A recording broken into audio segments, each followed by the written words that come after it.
What's going on, everybody? Welcome to another edition of the CrazyFaceUno Podcast.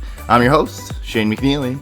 Just a reminder, CrazyFaceUno is inspiring others to do good and make a difference in our local and global community. And today's guest, another badass woman. She's a fave, Monica Vigo. What's going on, Monica? Nothing. I'm just here enjoying my Sunday in Washington, D.C. Heck yeah. That's awesome. Washington, D.C. We were just talking, and when was the last time we probably saw each other or talked?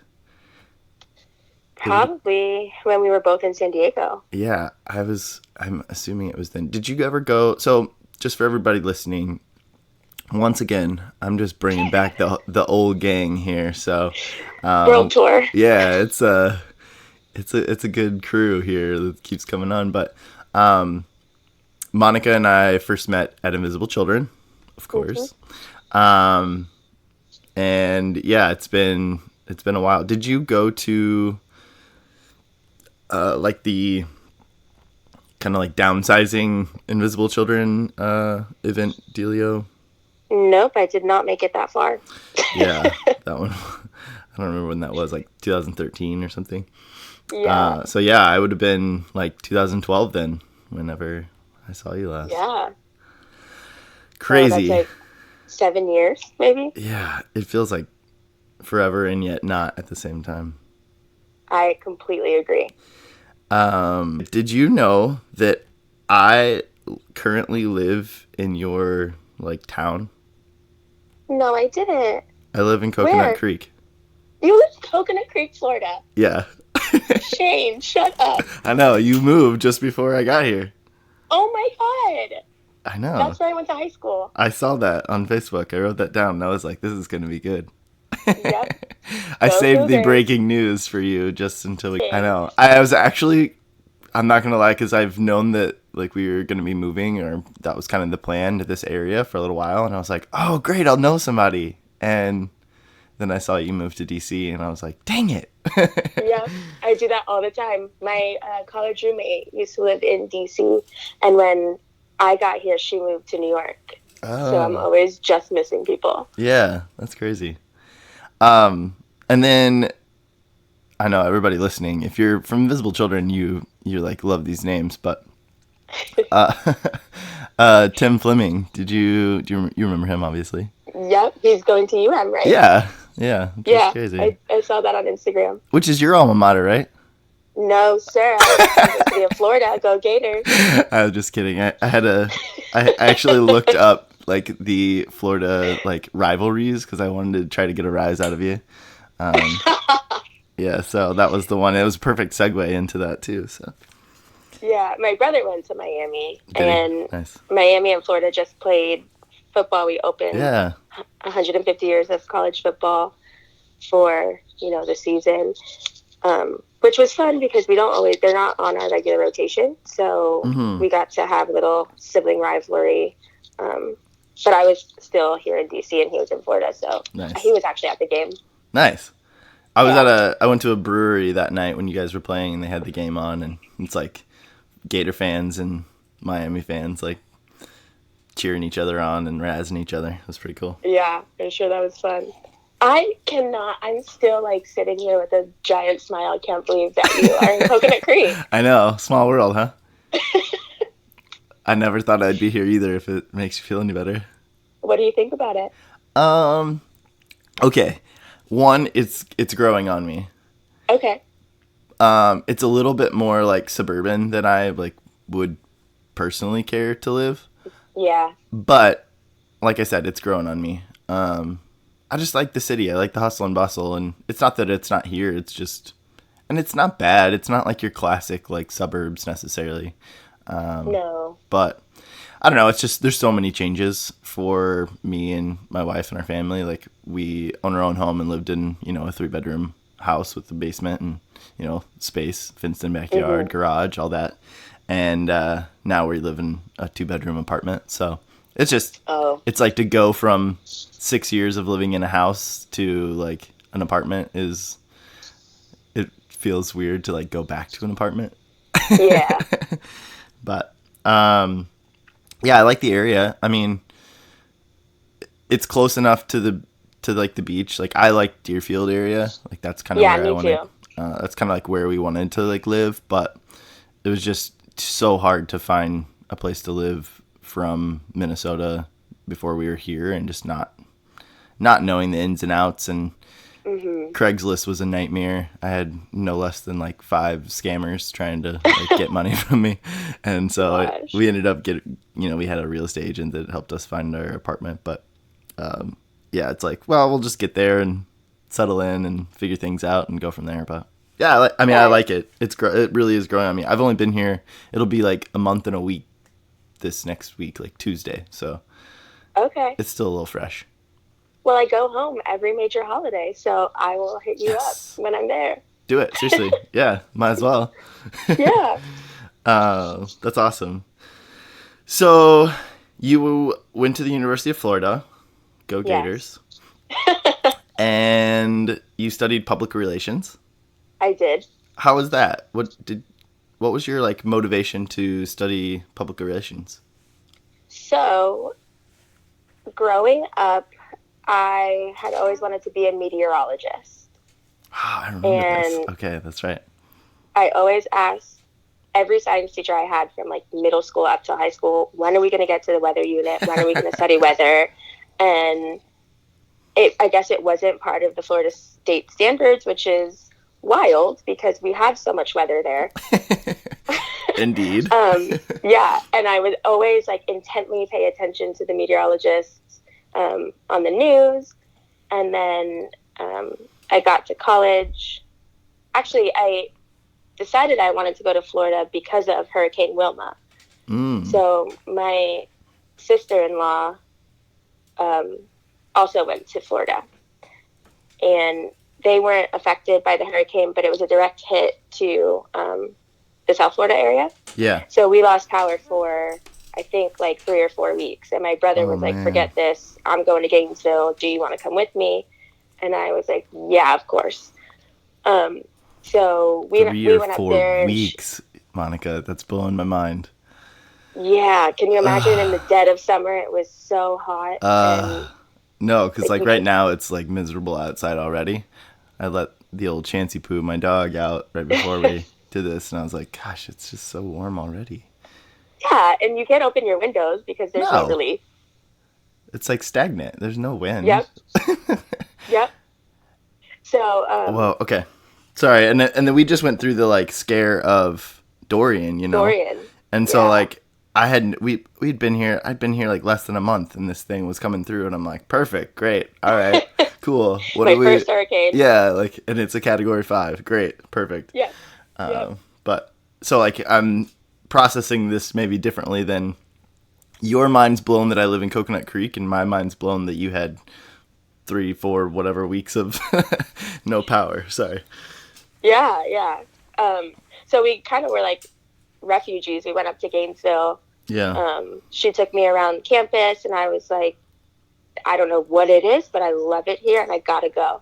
Yeah. And so I applied early decision, got in, and when it came time to declare a major, I was working with the counselor, and I was like, well, I want to do atmospheric science and be a meteorologist. She goes, we don't have that here. And I was like, oh, okay. Well, that just throws my whole plan. Yeah. She was like, you could transfer to Florida State. They have a great program. And I was like, absolutely not. And she was like, well, what else do you like to do? I was like, my teachers have always told me I'm a good writer. She's like, well, go into the College of Journalism and Communications. You can do reporting or you can do a PR. Yeah. I was like, well, reporting seems like a little bit of a dying area. I'm not going to work in a newspaper, so I'll just do PR. And that's honestly how it started. Yeah. Yep. Isn't it crazy? Like, I actually envy people, like, people that just know, and they've always known, and they just like, yep, there's just those few people that go to college, and they had it all figured out, and that's what they're doing now, and they love their job, and everything's great. And I'm like, okay, cool. Like, nice job. Yeah. Like, interestingly enough, that's not what I'm doing now. Right. Well, same. I mean, I don't know a whole lot of those people. I can't, to be honest, but I do envy them for. It just seems like a awesome track to be on. Yeah, it would have been nice. Well, I guess I did do PR out of college. Right. Which kind of leads me into that, right? You went. Yeah. When did you head to Invisible Children? Was it right after college? Yep. So I graduated in 2011 and was a summer intern at Invisible Children. So I started that kind of wave. Yeah.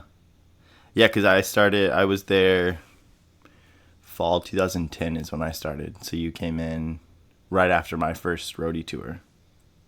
Okay, yeah. Did you do it straight through, or did you leave and come back? It would have been my second roadie tour. Yeah, because I did fall 2010 and then spring 2011 with Invisible Children on the road. And funny enough, Deep South was my first tour. So Lucky we went you. to, I know, Mississippi, Alabama, Georgia, and Florida. And Florida was my actual, like, my area that I was in charge of. Small world. Wow. And here I am. During the hurricane, I actually reached out to one of the people we stayed with, and I was like, okay, so just to start this off, like, we're prepared, but, like, do we need to be worried? Like, what do we, like, what's going on here? And she was like, I think we're going to miss it. Like, you're going to be fine. If you need anything, I'm always welcome. You're always welcome to come and, like, stay at her house. I love to have great people here. And I was like, oh, like, thank you. Isn't it so funny, the reporting of hurricanes? Like, only people who have gone through it a couple of times know, like, they always stand by palm trees because palm trees will get knocked over in, like, a breath of air. Yeah, because they're so shallow roots, right? Yep, and they're, like, thin and wispy, and then they always put their hoods up, and they're like, yeah, this thing is crashing. And you're like, dude, it's where you're standing. Like, stand by a building, it's going to look fine. That could have been you, Monica. I know. It is funny. There was this lady, we were preparing. We went to the grocery store and did all of our stuff and whatnot. And wait, not the grocery store. You went to Publix. We went to Publix. The greatest grocery store of all time. I'm sorry. Publix. We did go to Publix.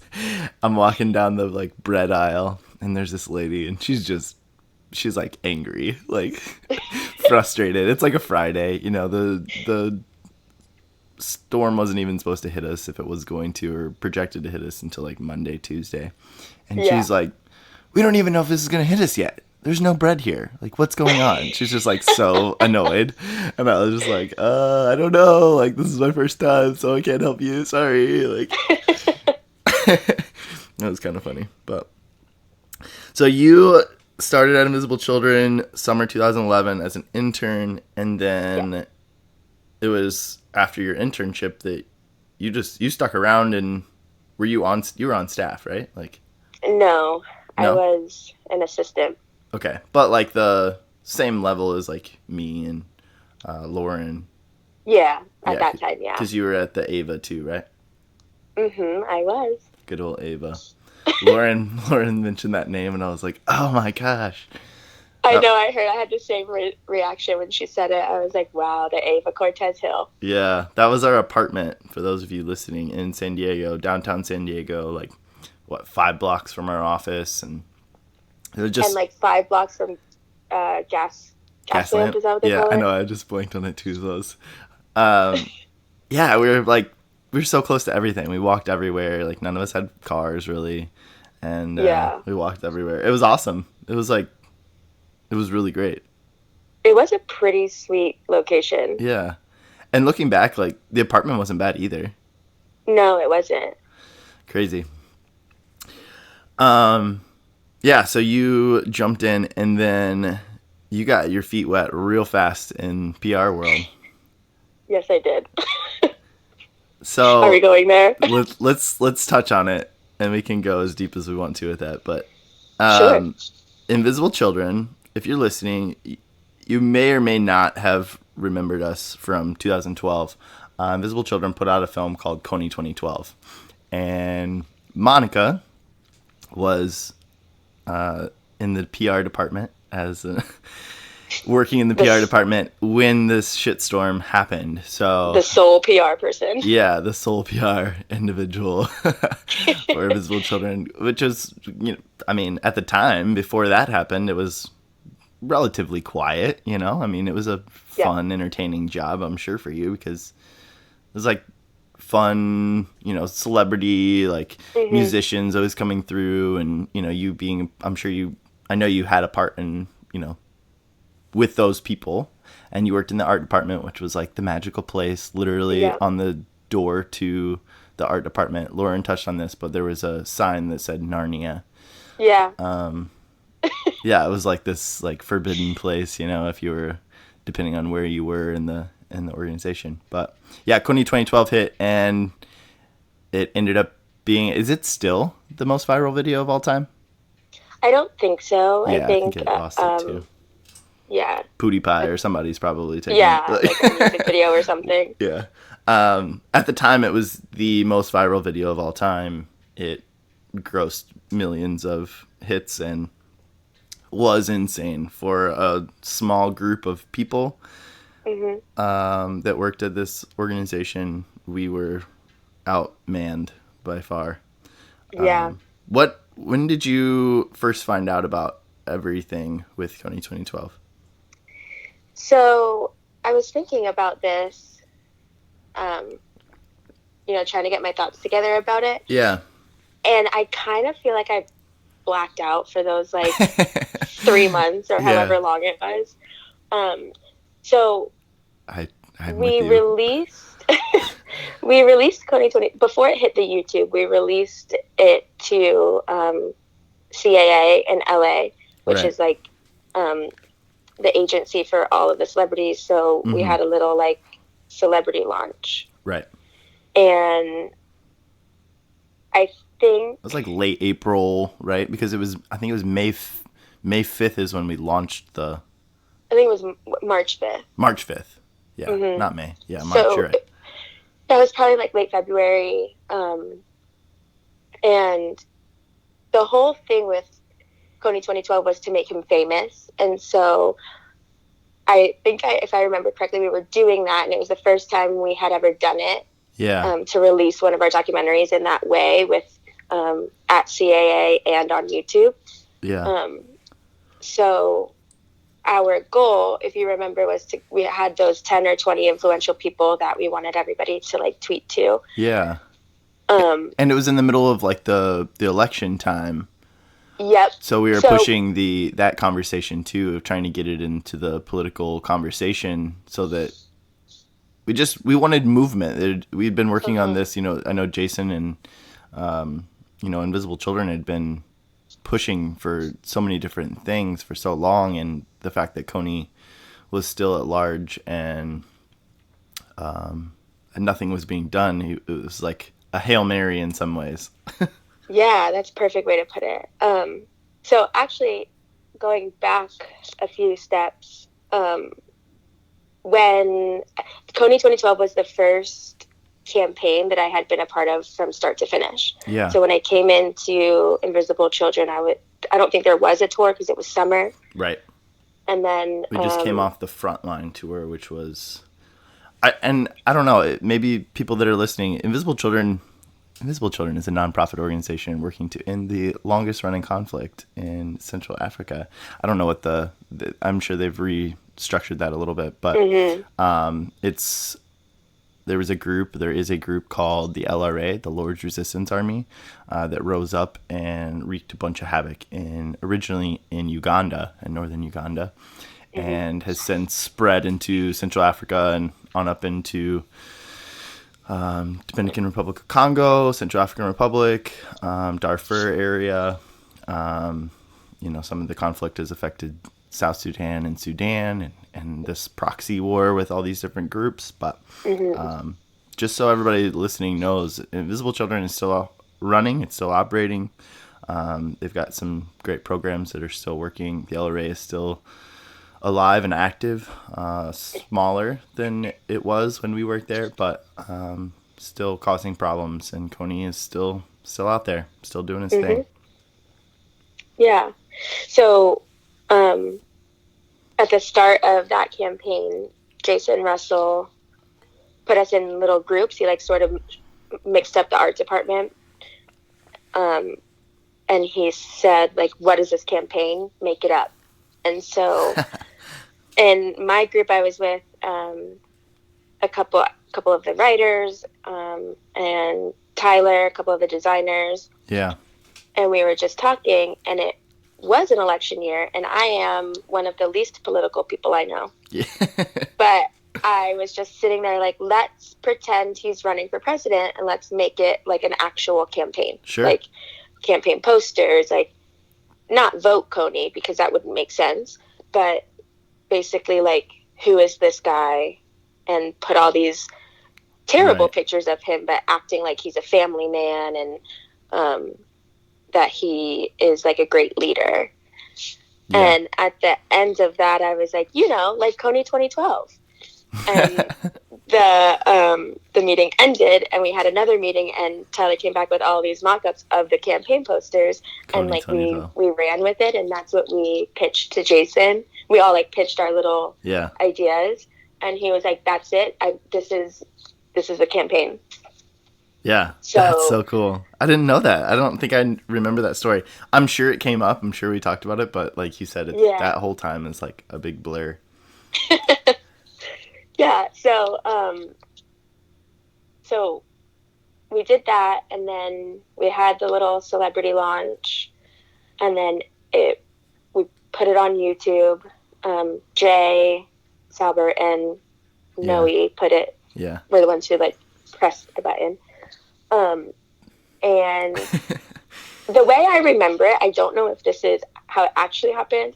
I went to sleep and just woke up with my phone was blown up. I think that's legitimately the truth. Yeah, and I distinctly remember one text from Jerry that just said Oprah. And I was like, what is she talking about? So I texted her back. I was like, what do you mean? She's like, Oprah tweeted it, or Oprah like mentioned it or something. Yeah. And that's when I was like, holy shit. Yeah. Oh, shit. I just graduated from college, and I'm about to do one of the biggest campaigns ever. Yeah. Like literally. I was just like, what do I do? The only thing I know how to do is write a press release. But we don't need that anymore. Yeah, ta-da, here we are. Oh, man. Well, see, for me, it was similar, but I didn't wake up to anything. I got to the office, and Randy Stone, who was our shipping guy, who was working on getting orders out, he always got there early and started getting things set up, and there was like 5,000 plus orders at the in the store, which to put it in perspective, like if we hit 100 in a day, that was like a lot, And so like he was like, I don't even know where to start. Like I don't know what to do. And I was like, I don't know. Like let's take a look at it. Like come on. Like maybe there's a mistake. Let's double check and make sure there's no like duplicates or you know what I mean. Like the system we had, who knew? And our bosses. So Noah Manning, who was just on the podcast recently, and Russell, they hadn't even showed up yet. And Noah had just taken over too. He was like a week or two in to the job when this like kind of hit the fan. And he pulls in, he was like, you've got to be shitting me. Or, he said something like, no way. And he was like, okay, pause, like freeze. Like, let's figure this out, like, let's figure out what's going to happen. Like, I got to talk to people before we do anything. So don't do anything. And we're just like sitting there like, what do we do? Did you guys even have all of like enough to fill the orders? I think at the time we could have potentially, I don't know. I know we were cutting it close. Yeah. But eventually we got to the point where we couldn't. We bought out. I'm pretty sure Invisible Children bought out like all of the available red shirts in the country. Oh my gosh. We had over 5. So the Coney 2012 kits, there was over 500,000 orders made on those. So Invisible Children, we ended up hiring a, like a distribution company or a company to build and like from start to finish these kits and ship them out. They were doing that for 2 weeks for 24 hours a day. Wow.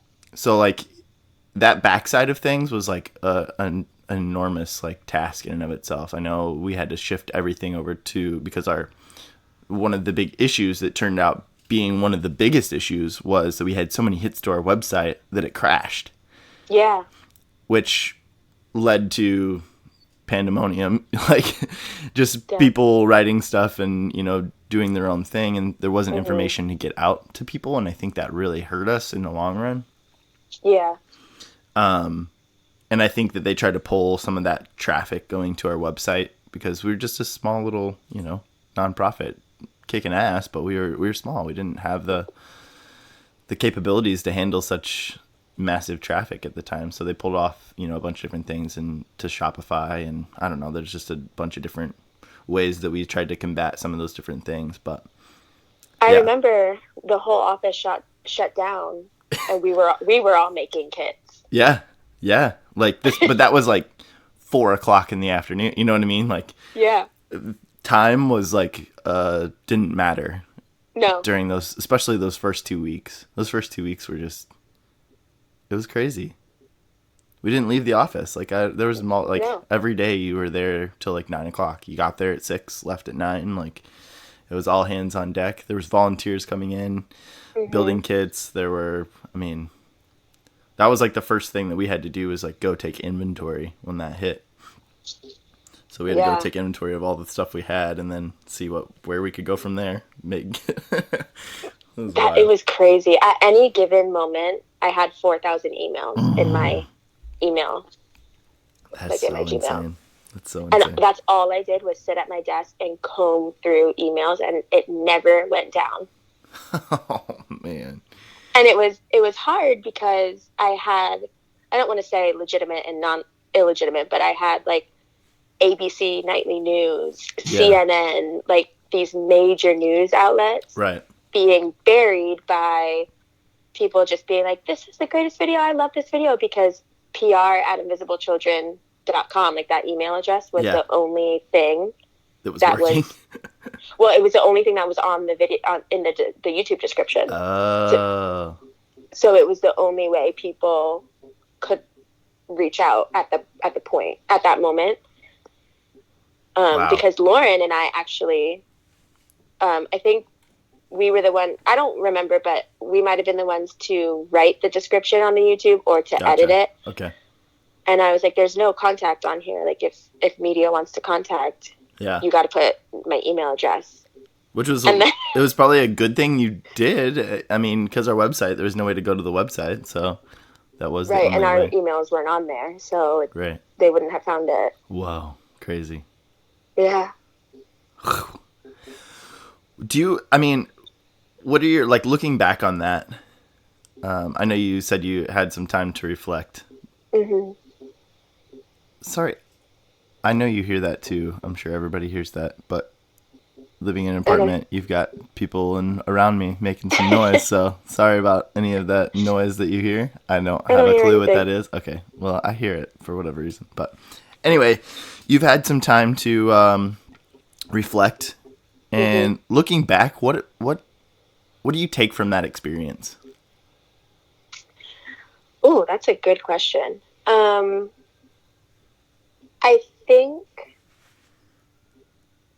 I actually think going through that gave me the confidence that I have now professionally. Okay. Because we really were all kids. Like, I think I was 21 or 22 years old when that happened. Right. And I had the CEO and the founder asking me, like, what do we do first?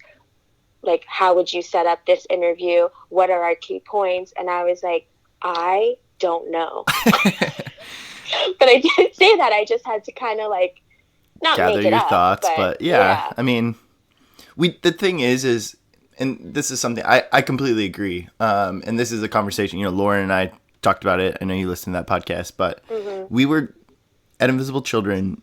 We were always like, if you proved yourself, which it's like all three of us did, we came in as interns, we came in as roadies, whatever, and we proved our value. And And when you prove yourself like that, you were rewarded by like, hey, stick around, like you're filling in this gap.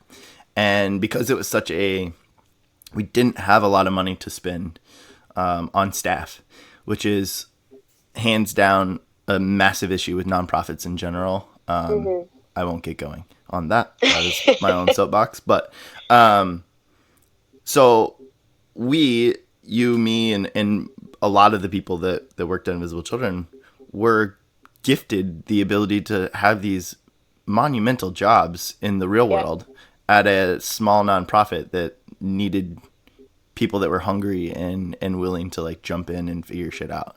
And I think that's what's so beautiful about Invisible Children in a lot of ways. We trusted each other.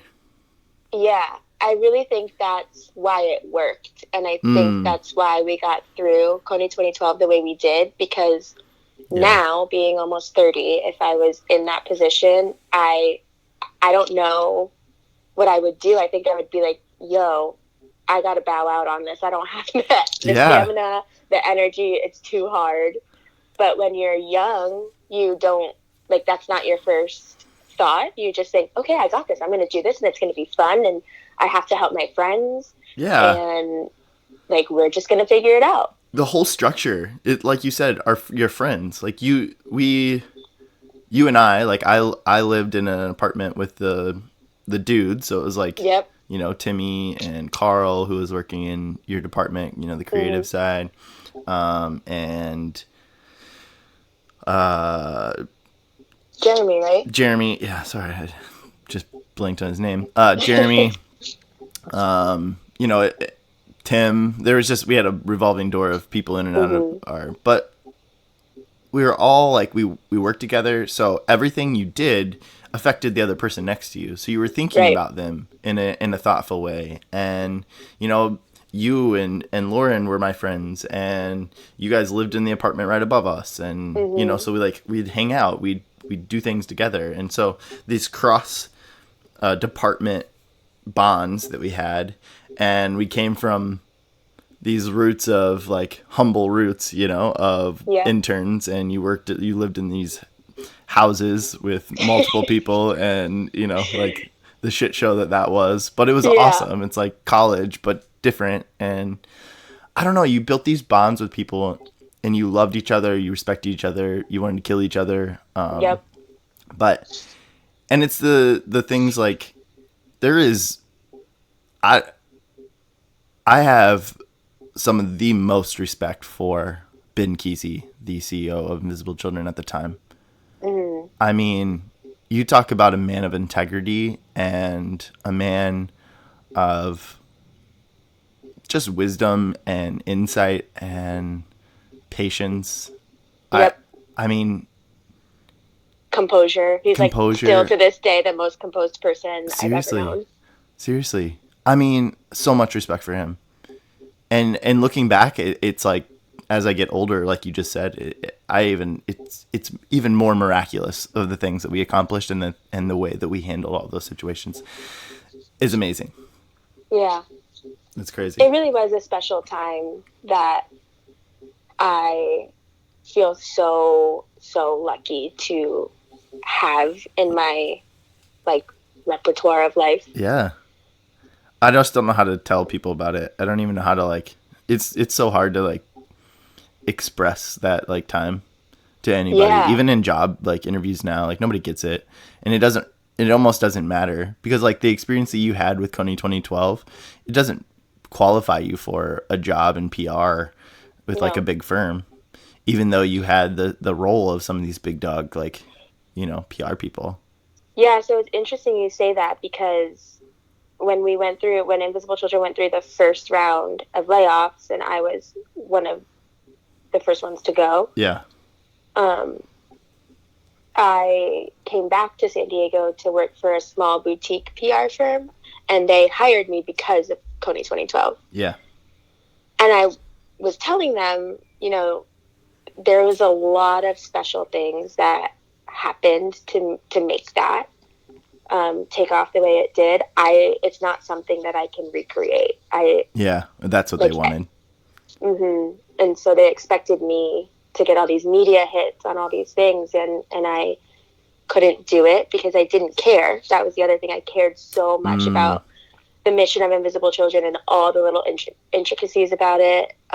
Schools for schools and MEND and everything. I just loved so much. So I could talk about it for days and write the shit out of the press release for it. All of our programs were just bad at. Those are two that were really cool. Those aren't even the two that were like my favorites, and I think everybody had their favorites, which was fun too. And like, awesome. Like it was so worthy and easy to believe in. Yeah. Like the mission was simple, though so complex. Yep. And I don't know. Yeah, it's a beautiful time. Yeah. Oh. And so that's where I was when, they were going to fire me because I wasn't doing. Yeah. I wasn't getting anything, but I was pitching like hairball awareness for cats to like these major media outlets. And my friend, my college roommate was I'm sorry, I'm not like, that's just like the funniest like hairball awareness. It was ridiculous. Ridiculous. And I had to put it out through the PR wire, which is like where you put major news. So all of these PR professionals in my markets, and my markets were like Boston, New York City, Washington, D.C., like these major metropolitan areas, were getting this press release about like 10 things you should know about hairballs. And my friends still make fun of me for it because at their firm they had this like, when they would have meetings about what was coming through, they always had a spot for the worst pitch or like the funniest pitch. And so that was mine for that time. Oh, jeez. They read my name and my friend goes, "That is my college roommate." Oh, so man. That's when brutal. I was like, you know what? I can't, for a living, I cannot make someone care about something that I don't care about. It's just not in me. Yeah. And so I know I'm laughing at it, and maybe we are, but how disheartening was that for you, though? Oh, it was, especially coming off of Invisible Children, where this mountain high. Yep, I worked with all of my best friends at the time. It felt like I was, getting word out about things that actually mattered. Yeah. To like society, to go to that where it was a really small firm. We were friendly and the women were really nice and I respected them. Yeah. But it wasn't the same work environment. Mm. And I was day after day, like calling these media outlets for things that I just didn't care about. It was really difficult to do. And that for the first time in my professional career, I was like, man, work sucks. Now I get it. Yeah. Yeah. How long? I went through the same thing, Monica, and that's like, that's why I asked those questions, because like I know that a lot of people did. And it's funny because we were warned about that, but we're so naive sometimes, and just like no idea, like the feelings that you would have. It was so disheartening, like coming out of Invisible Children, this place where, again, you didn't feel bad for reaching out to somebody and being like, hey, like this is something I care about. Will you consider like giving us money? Like it didn't feel wrong. It was like, no, like every little bit is making an impact. And we got to see that firsthand as staff. Yeah.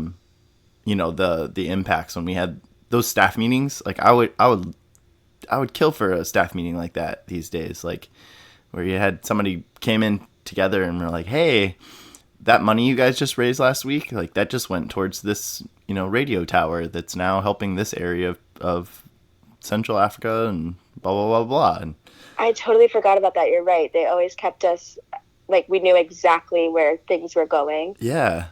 It was like, hey, roadies that were on the road and for the Frontline tour, like when you when you got there, like, hey, all that money you guys raised, that $1 million or whatever, here are the 25 radio towers we just put in, and like, here's the reports that are coming in now because we were able to do that. And you talk about direct impact. I mean, it doesn't get any better than that. Yeah, you're right.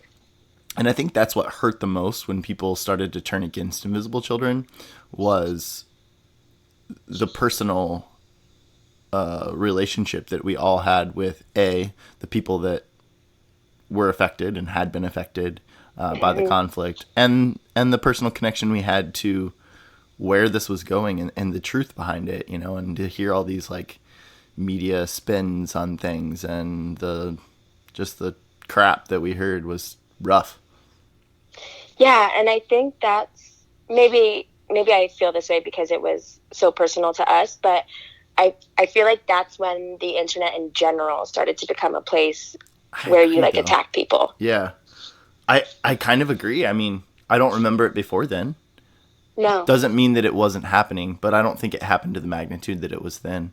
And I think it was definitely a catalyst. I think it wasn't maybe the beginning, and it definitely hasn't been the end. But it felt like we were the guinea pig to like that kind of internet culture. And I could be totally wrong just because we were so immersed in it. Yeah.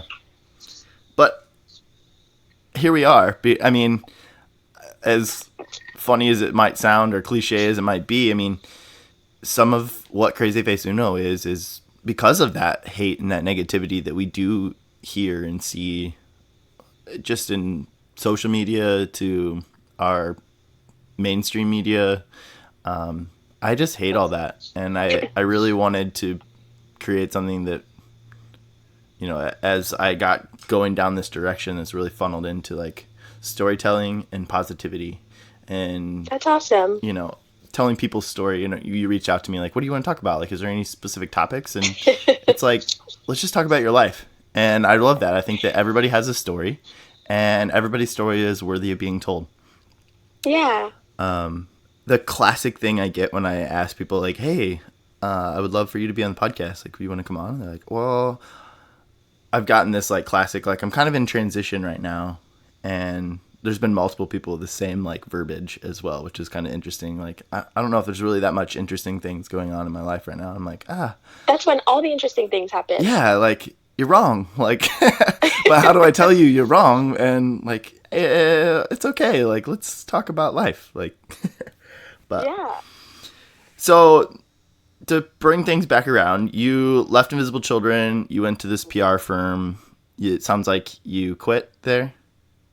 Yeah. It was a mutual kind of like time to go. She sat me at the table and said, if you don't get your media impressions up, I'm going to have to make a decision. And I literally said to her, you know what? I'm going to make it easier for you because I want to be a teacher. And she was like, I think that's great. Are you putting in your 2 weeks notice? And I said, yeah. Nice. But that was the decision. When did you decide that you wanted to be a teacher? Like, at what point in time? Was it just right then? Or it sounds like you had been having maybe some thoughts about this along the way. Yeah, I've always wanted to be a teacher. Okay. But growing up in Florida, you don't hear good things about it as a profession. Because, you know, Florida doesn't pay their teachers well. And so a lot of them are burned out because of it, because they need to get second jobs or they just can't afford lifestyle. So growing up, it was never like an option for me because I always thought I wouldn't be able to make a living. So why do it? Right. Actually, my junior year of college, I visited a counselor and was like, what would happen if I switched my major to education? She's like, you're going to have to start all over. I was like, great, I will finish with PR then. Yeah. Yeah. And then I kind of abandoned that at Invisible Children because I was so happy there and I could have worked there forever. Yeah. But Schools for Schools was always like tugging at me. I was like, this is the thing that like I care about the most. Such a cool program. And I always felt like I needed to give PR the good old college try because that's where I got my my degree in. Yeah. So I didn't want to be like, I have this degree, but I'm not going to use it. But then I think I was tutoring also at the time in like my spare time when I was at the PR firm. Yeah. And I started to really think then, like, this is more fun than work. And I can, and when she kind of gave me that ultimatum, sort of, I was like, that's when I knew. I was like, no, I need to try. Yeah. To be a teacher. It's like now or never. Yeah. That's so cool. Yeah. So what were your next steps then? What did you... So I was gonna either go back to school traditionally and get my master's in education at San Diego State was where I was thinking. Okay. Or go into an alternative credential program like Teach for America. Yeah. Or something like that. Yeah. And at the time, my nephew was just born, and my whole family still lives in Coral Springs, so South Florida. Yep. That's where my wife works. Yeah. And all my best friends were like littered up and down the East Coast. So the West Coast started to feel too far away. Yeah. Like I couldn't get home for things. I really wanted to like be a presence in my nephew's life. Yeah. So I was like, I'm not going to go to SDSU because that's going to keep me here for 2 years at least. And then I'm going to have a credential in California and I'm going to like, it'll make sense to teach here. Yeah. So it started to feel like it would be California forever. Yeah. Which, I mean, there are worse places. Yeah, it's a beautiful place. If my whole family lived there, that would be great. I would stay there forever. I love California. I know. So then I started to look into Teach for America, but I never liked that you couldn't pick where you were going. I don't want to talk bad about it because I'm sure it's a great program. Yeah. But I found what's called the New Teacher Project, which is the same kind of idea as Teach for America, but you pick. So I haven't heard of that one. Yeah, I wanted to pick New York because that's where most of my childhood and college friends were, but New York didn't have elementary positions available. So I was like, well, the next closest thing is DC. So I signed up for DC Teaching Fellows and I did my first year, got my credential through them, and I've been teaching ever since. Look at you. That's so cool. Yeah. That's awesome. Yeah, it was funny because you had talked about you're in special education. Yep.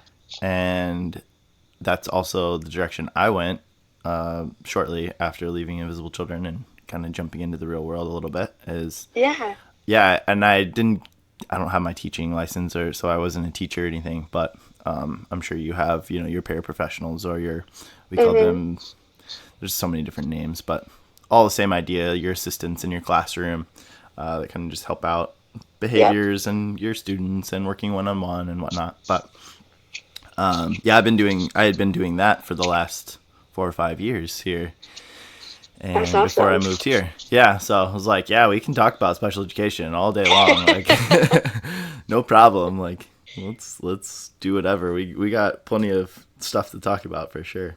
Yeah. So special education, elementary school, which is, from my experience of being in, special education, elementary school is unique because you're just figuring out and you're learning so much about your kids. And, you've got parents that are maybe a bigger challenge in some ways at that point in time, but also like malleable.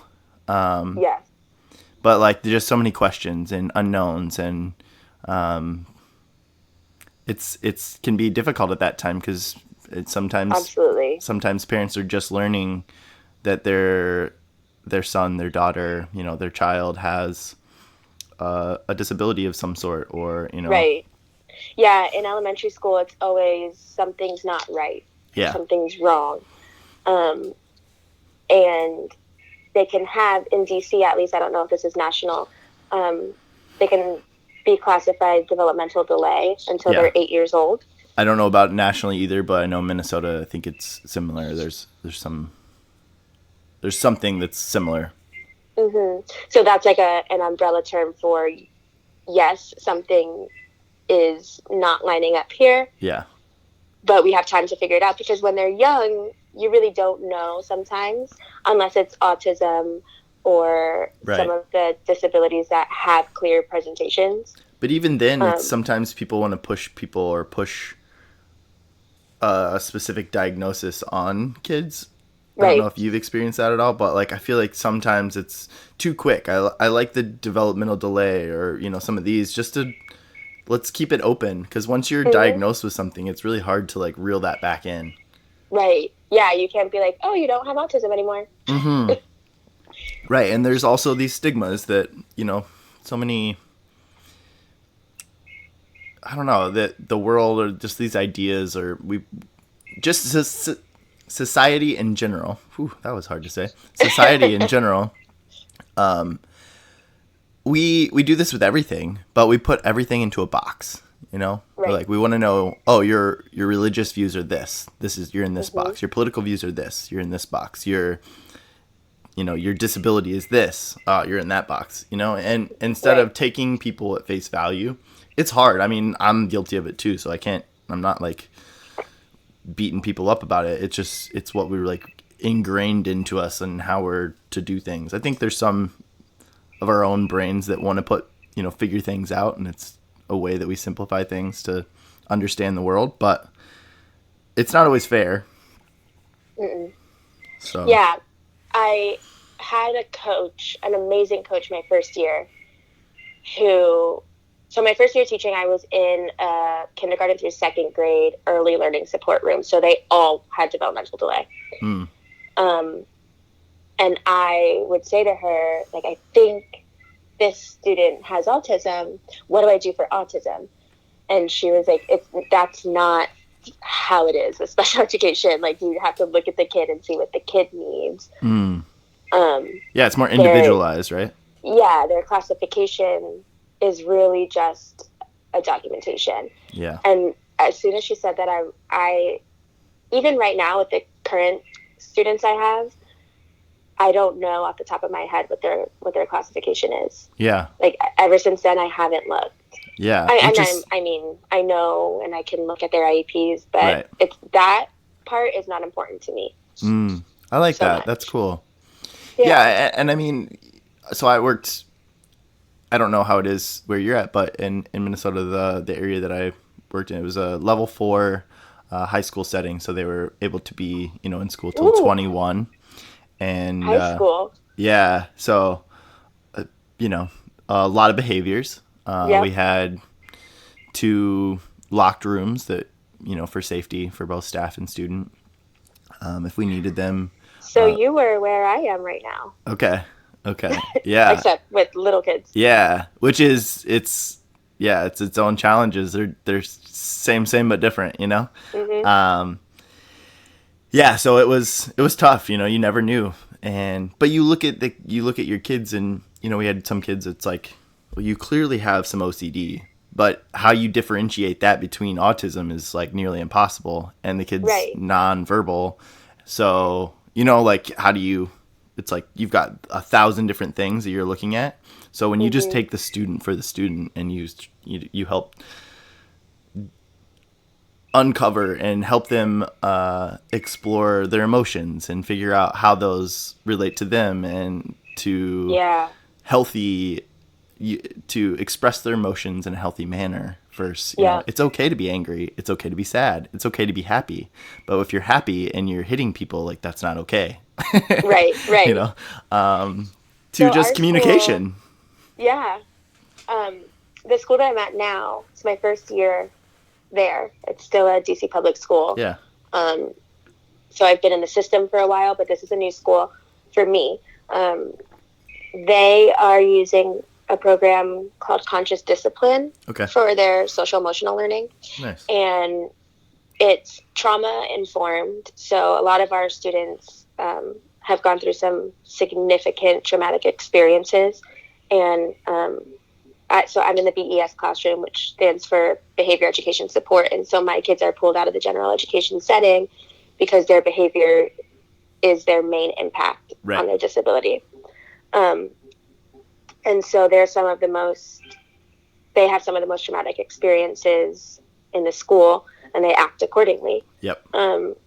So conscious discipline, what I like about it is it's adult first. So it teaches you how to compose yourself so that you can help teach the child how to compose themselves and understand where it's coming from. And so we just did it's the second week of school, or we're about to start the third week, and we just did a lesson about the brain and red brain, green brain, blue brain. Yep. And teaching them that they're pretty much all in their red brain all day, and what that looks like for them specifically. And they're all in second grade, so they're still pretty young, but they came up with such profound things that I thought was really interesting. Like, one of the girls said that when she's in her red brain, her head hurts, and she feels like her shoulders feel weird. And, like, I, as an adult, know that that's tension. So that's so beautiful. Like, I'm smiling from ear to ear because it's so cool to hear. Like, people express that. I mean, we did the same thing. We did, the colors, basically, like your emotion. I'm blanking on what we called it, but it wasn't that. Zones of regulation. Zones of regulation. Yep, there it is. And so, it's basically pulled from, like, the autism, I think the, like, autism website, or some of those different things. But just knowing where you're at. So we check in every day, every class. So it's like 15-minute blocks in a lot of ways, working up those times. But every time you checked in, it's like, where are you at right now? You're in the red zone, the green zone, yellow zone, blue zone.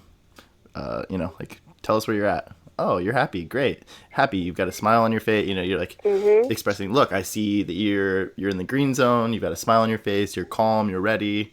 Awesome. Glad you're here. Those kind of things. Yeah. Yep. Or you're in the yellow zone. Maybe you're a little anxious. I can see that. If you need a break, just let us know. Tell us. Use your words, or use your device, or whatever it is. That's really fun. That's awesome that can express those things, and like being aware of your body, and we all need that. Like, it's important for me as an adult, and like you were saying, like, adult first in some ways. Like, man, if everyone in the world was able to express or to recognize their emotions sometimes, of like, where are you at? Check in with yourself. Yeah. And it is helping me with my personal relationships with, like my parents or my friends, especially the friends who work at school with me. Absolutely. Like, we'll talk, like, I'm in my blue brain right now, which is the emotional state. And you're like, or like, I'm really feeling red brain today. Like, this and this happened. So it's cool to have that carryover and think about where you really are at a certain point. Absolutely. Why did you decide to go? What was elementary school? What was that? I hope this doesn't get me in trouble, but honestly, it's the content. Sure. Because I'm so bad at math that I knew I would not be able to hang in middle and high school math. Yeah, sure. Even I did 3rd through 5th grade push in and pull out last year. Yeah. And some of the 5th grade math, I had to tell my students, I was honest with them. I would be like, look, this is hard. You need to give me a day to, like, work it out, and then I'll come back and I'll teach you. Yeah. How to do it. I get it. It's tough. That's definitely an area that I'm not good at either. So. Yeah, gosh. And also with little kids, I wanted to be the constant for them because they have so many inconsistencies. Yeah. Especially where I'm at and where I'm teaching, and where they live.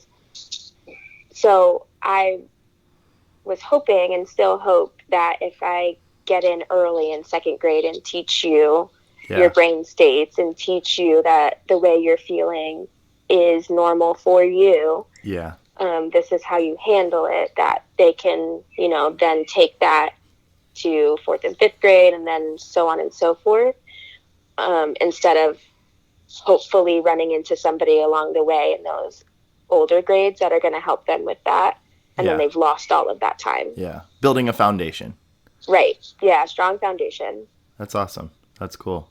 What are like 3 things you love about your job, about special education, about teaching? I don't know. It could be anything. Yeah. I love the fact that I get to work with children every day. Yeah. That is something I missed when I was in the PR world. Yeah. Because even when they are hitting me or hitting each other, they always come back around and surprise me. There are many times in my classroom, and we're only going into week 3, where I don't have to tell them anymore to apologize, or I don't have to tell them anymore to close the loop with a friend. Where they just apologize to each other, or they'll come up to me and give me a hug and say I'm sorry, I was mad. And it's just so sweet to have those moments. Where else can you work where you get attacked by hugs and it's okay? It's okay. Yeah. Right. That's awesome. Yeah. And I really respect and appreciate that parents trust me with their children, the loves of their lives. Yeah. And so the most favorite part of my job, I don't know if that made sense, is working with the parents and teaching them that they are their child's first and best teacher, that they are their advocate. And if you don't know how to advocate for your child, that's exactly why I'm here. I will help you do that. So I take IEP meetings very seriously, and I always ask their input, and I always say you know your kid the best. Does this sound correct? Yeah. And just helping them feel confident to speak about their child, because they are the expert of their kid. Yeah, they get to see everything. There were so many students, when you get to build these relationships and know these kids, and you have these strong relationships, especially with just certain kids that you build those relationships with, and you're always man, I wonder what it's like at home. Yeah. I always wonder, man, I'd love to be a fly on the wall just to see, I see how they crave structure here, how they love, these different things that they're doing. But what's it like at home? What's the structure look like there? Because everything's got its place here, and they love that. So it's got to have something similar there. But what's that look like? Or you hear the stories from the parents are yeah, he pees in the trash can at home too, and you're okay, got it. Cool. Yeah, we haven't figured out how to quote potty train this 20-year-old man. Got it. Yeah. I don't know how to do that either, so we're in this together. But I don't know. It's just those relationships, but they are the experts. They've figured it out. They get to see those emotions differently. They get to see those emotions. They get to see the progress that's being done at school that translates into the home life. Right. I think there is a disconnect there. Do you feel that at all? Yeah. And it sounds like you're trying to combat some of that by teaching the parents, because I feel you do all this work and you have all this verbiage and these techniques at school, but if you're not teaching the parents the same things that you're doing there, how do you see the progress? The lasting progress / the compound interest, if you will, of the progress that you're making at school and at home, those two places. Right.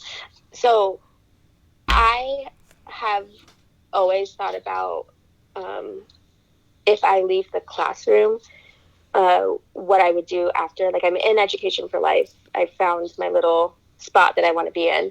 Yeah. But I think you're exactly right, where there's a disconnect between school and home, and it's not for a lack of trying or a lack of willingness, but it's for a lack of education on the parents. Yeah. And we go to professional development, and some of us have our masters, in exactly how to create structure for students with disability Sure. and why they need it. But the parents just have a kid with a disability, and they don't get the education that we get.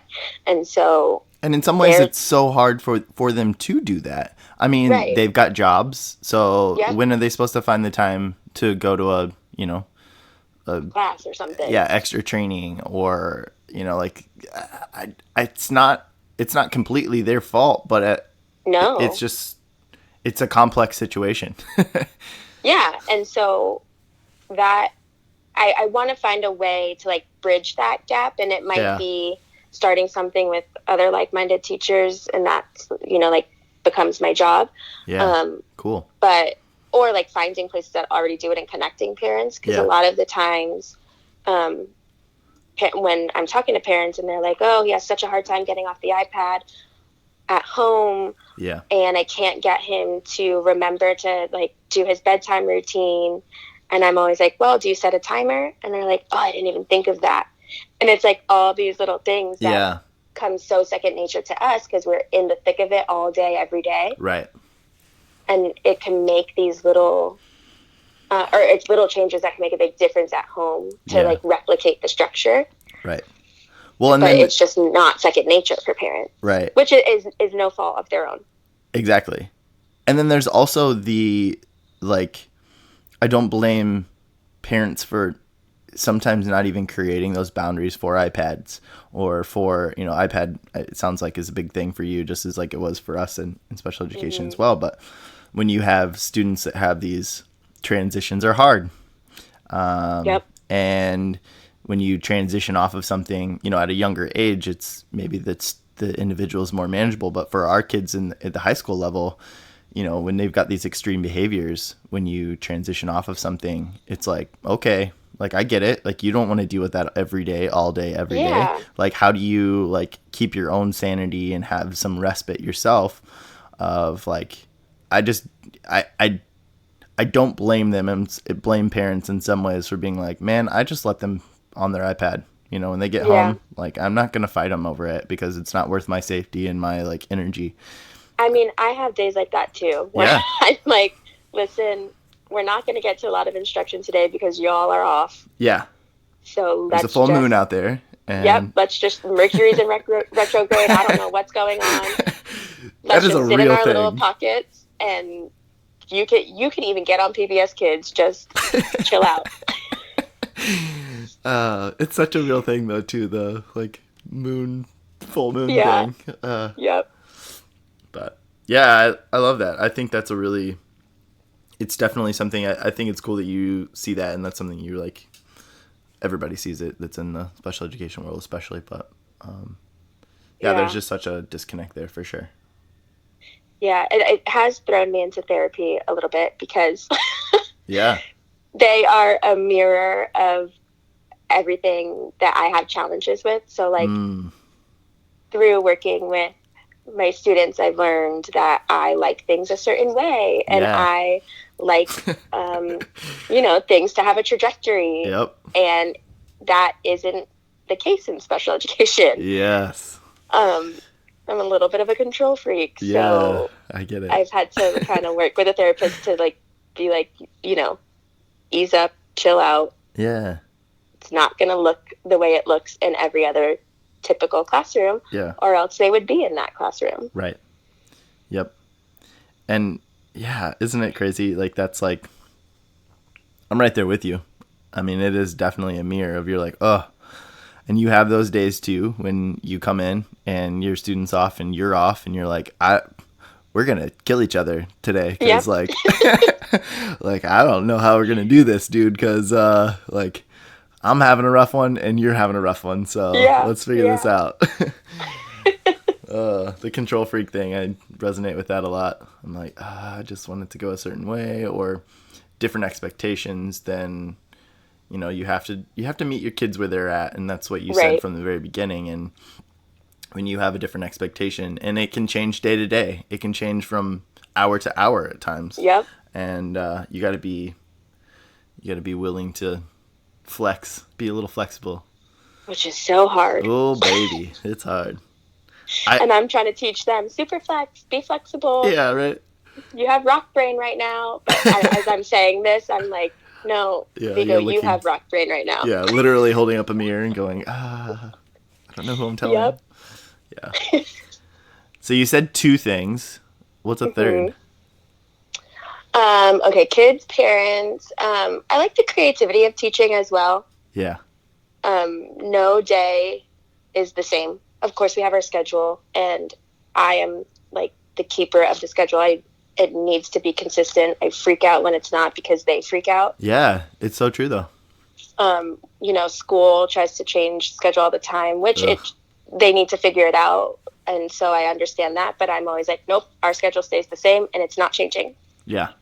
But within that, it's fun to, especially in self-contained classrooms. Yeah. I kind of have a little more leeway with Common Core standards and how I teach them. Sure. So I don't have to, run through a math lesson and then present a worksheet. I can do it with kinetic sand and Play-Doh and all these things. And so it's fun to figure out what's gonna click with the kid or the group. Sure. Yeah. I feel like they always keep me on my toes. Yeah, they do. So you're in the public schools, but are you in like a special education school, or is it a like classroom in a public general ed like setting? So specific to our school, kind of both. Okay. Every school in the district is not the same, so there's not self-contained programs in every school. Yeah. In every public school, there's only certain schools that have certain programs. So my school has the autism program and the behavior program. So any kid in the district who qualifies for a full-time placement in one of those programs gets bused to our school into that program. And there's a couple other schools that have it too. Yeah. But then we have also pre-K through 5th general education. Okay. And then within general education, we have like resource special education. So kids who don't have a full-time placement but still have special education hours and get pulled out or pushed in. Cool. Yeah, which is great because, my kids, my goal for them is to push them into at least one content block or half of a content block with their gen ed peers. Yeah. And to have it there is really nice, and to be able to work towards that and flex that a little bit, where it's like maybe it's once a week, but at least you're getting in there and getting that experience and dipping a toe in, if you will. Yeah. Yeah.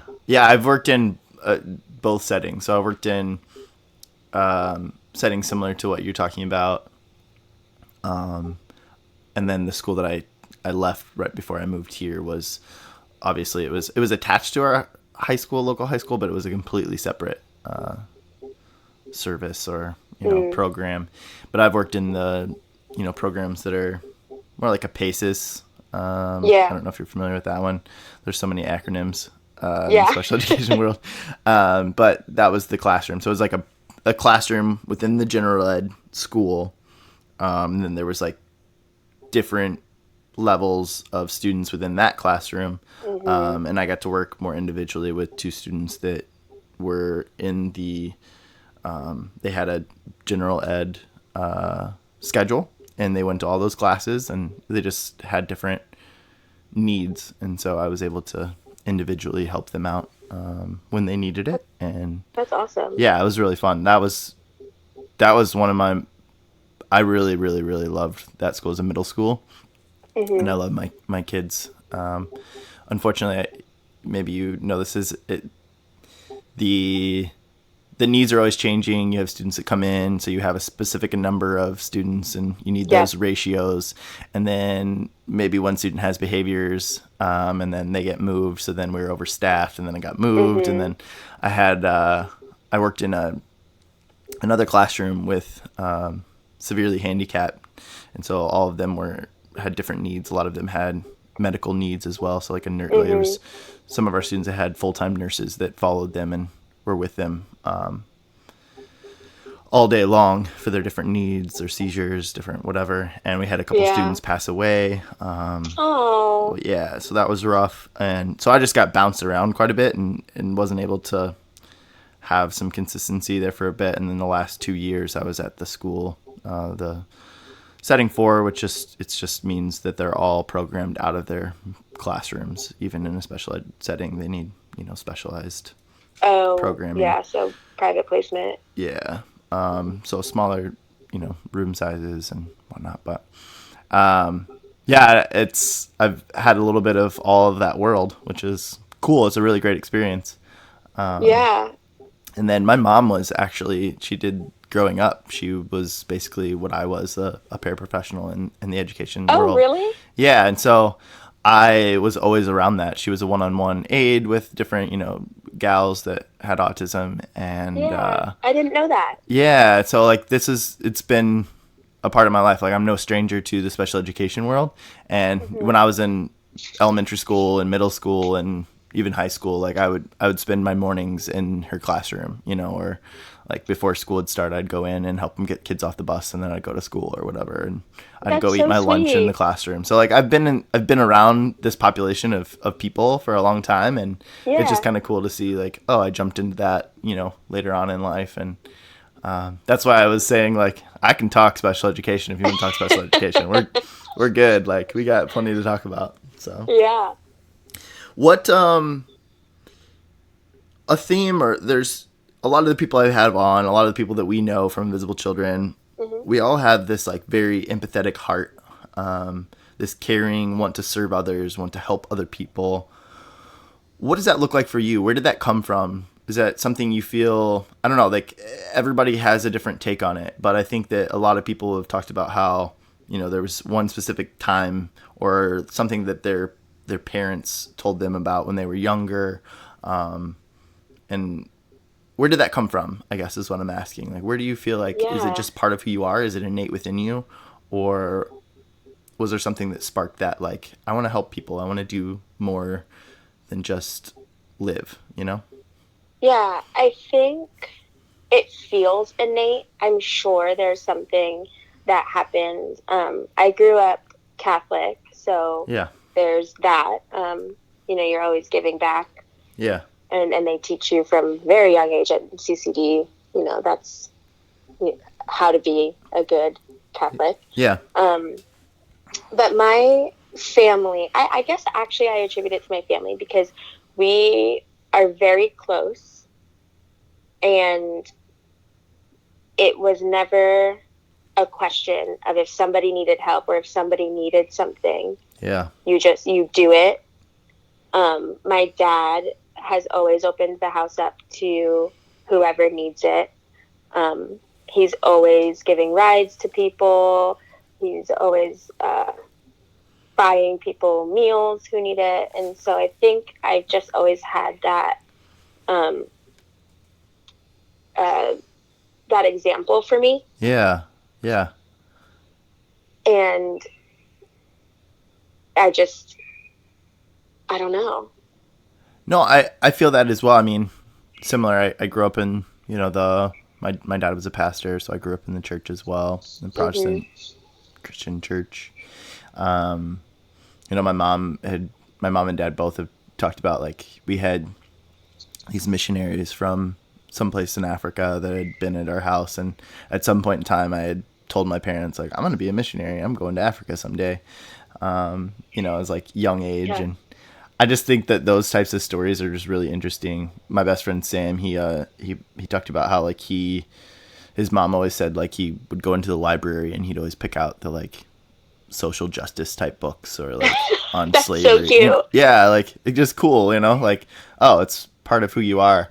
I wonder if I don't know, like I feel it's always been a theme in my life, right? Like it's something that I've always wanted to do is like help others, and it gives me value and purpose, and I feel like it's a need that's out there. I mean, I don't think it's selfish. I think it's but it's like something that I also get something from, you know? And everybody does. I don't think we need to shy away from that. I think it's just the reality of like it makes me feel good. Right. And I think not in like fine. Not in like a showboaty, like, look at me, like, look at what I'm doing. It's like, but it feels good. Like, it feels good to do good. And now that you live in Coconut Creek, I also think growing up in South Florida particularly has a lot to do with it because it's so diverse. Yeah, such a melting pot. Mm-hmm. I love it. There's I love the people who have a lot of money, and there's people who don't have a lot of money, and we can all be in the same school. Yeah, absolutely. I was telling my wife yesterday on this like diverse like landscape here. I'm like, if I don't try to learn Spanish while I'm here, like I'm missing out on an opportunity. You know? Like, like you like it's you can talk Spanish with anybody, and I know a little bit, but I can't speak Spanish, you know, like neither can I, and my father's Puerto Rican. So I grew up with it in the house, between him and his parents and him and his siblings, and I didn't pick it up. It's something that bothers me so much about myself. Yeah, I'm sure. My wife, you know, she's half Chinese, and she grew up. You know, her grandparents lived in the house, and her mom, they all speak, I believe, Mandarin. But she is like, at some point in time, I just like stopped speaking. I was like, nope. I was like stubborn and didn't. She's like, I wish I wouldn't have done that now. So did she lose it? Yeah, she just like stopped speaking, you know, at a younger age. She was like, no, I don't want to, I'm not going to talk in that, you know. So, you know, she knows some words, but she doesn't know. She doesn't know any either. But yeah, I don't know. It's interesting. I love the diversity down here. I think it's beautiful. I think it's awesome. Yeah. I mean, my neighbors from Brazilian to, you know, different Spanish areas. We went to, my wife and I went to the Brazil-Colombia national soccer game. Friday I'm sure that night. Was fun. Yeah, at the Hard Rock Stadium. Oh, wow. Yeah, it was cool. Sold out crowd. Just the loudest like game I've ever been to, I think. It was so loud in there. That's awesome. Yeah, you were like sitting next to each other, and you're like had to like get in each other's ear to talk, you know? You're like, ah. And then you got to go to a Dolphins game, and it's completely opposite. Yeah. They'll probably pay you to go to one. Yeah, I'm like, you know, I'm really excited. The Patriots are playing the Dolphins, you know, next weekend, so maybe I'll have to see if I can score some tickets. I feel like my mom is the last Dolphins fan standing. It's just like crickets in there. Yeah, poor lady. She's never going to get a Super Bowl out of them. Oh, that's so funny. Well, Monica, we have talked about a lot of different things. Is there anything you want to leave us with? I think we'll kind of wrap things up here. No, I think we hit it all on the head, or whatever that saying is. Yeah, I saw on your Facebook you've got like a fundraising page or something for your classroom. Yeah, so I do have a Donors Choose account. I don't have any projects up now, but I'll let you know if I post one. Yeah, keep us posted. We'd love to, you know, promote that and give you a voice, a platform to speak from if you ever need that. Love to help you out in any way we can. It sounds like you're doing some awesome stuff, so. Thank you so much. Yeah, absolutely. Monica, thank you very much for coming on the podcast. I appreciate it. You reached out to me. You saw that I did a podcast with Lauren, and I was like, yes, you're on my list. And I was jealous. You were on my list. I just hadn't reached out to you yet. There's so many people. I have like multiple pages of names, and I'm like, I just start checking them off as I like send invites, you know? And that's so fun. Yeah, it's super fun. But and also, if you ever, you know of anybody or think of someone that you want to hear from or that I haven't had on, maybe if we know them or don't know them, I'm starting to get some recommendations from people that have been on the podcast and friends. Yeah. So let me know. I will. I'll keep an eye out. Sounds great. All right, Monica, I'm going to close this out here. Thank you so much for being here. Thanks for having me. This was so fun. Absolutely. And for all of you out there, just a reminder, do good, make a difference, find a way to give back and to contribute more to the society that we live in. I love you all. Thank you all for listening. Check out our online store, CrazyFaceUno.com, and follow us on Instagram, Facebook, Twitter, all those social media sites. Love you guys. Take it easy. Peace!